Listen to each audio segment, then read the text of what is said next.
Telugu Desam party పెట్టే అవిశ్వాసాన్ని స్వాగతిస్తున్నామని మంత్రి బొత్స సత్యనారాయణ అన్నారు. దీనివల్ల వాస్తవాలు ప్రజలకు తెలుస్తాయని ఆయన అంటున్నారు. అయినా ఇలాంటి అవిశ్వాసాల వల్ల ప్రభుత్వాలు కూలిపోవని బొత్స సత్యనారాయణ అన్నారు.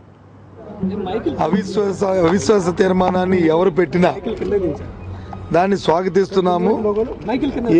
ఏ విషయాల మీద అయితే పెడతారో వాటి మీద చర్చ కూడా మాకు కూడా అవసరం కాబట్టి ఆ చర్చకి ఫారం కింద ఉంటుంది, ఆ ప్లాట్ఫామ్ ఉంటుంది. దాని మీద ప్రభుత్వం చేసే కార్యక్రమాన్ని చెప్పడానికి వీలు పడుతుంది, ప్రజలు వాస్తవాలు తెలుసుకోవడానికి ఉంటుంది. కాబట్టి సరిపోతుంది.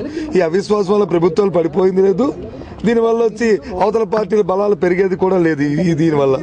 కానీ వాస్తవ విషయాలన్నీ కూడా ప్రజలకు తెలుస్తాయి. అయినప్పటికీ కూడా టెక్నికల్ గా పెట్టిన తర్వాత మాట్లాడదాం. ఇప్పుడు ఎందుకు అవన్నీ విషయాలు అత్యవసరంగా స్పీకర్ అవసరం లేదు, అవసరం లేదా అవసరం లేదా ఇప్పుడున్న పరిస్థితుల్లో స్పీకర్ ఎంపిక రాజ్యాంగంగా వెంటనే చేయాలని ఎందుకు చేయని చేస్తే తప్పేముంది? చేస్తే తప్పేముంది?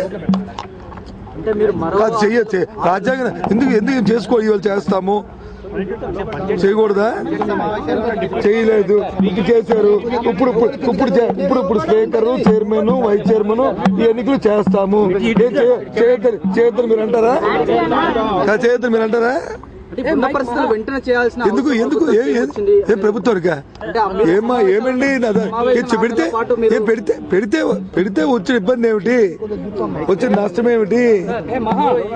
నాకు అర్థం అవ్వలేదు విషయాన్ని. పెడితే రాష్ట్రంలో సమస్యలు చర్చించాలని సభలు పెట్టాలి. దీనికి కూడా పెడతారు. ఇది రాజ్యాంగమైన పదవుల కోసం పెడతారు. అవసరం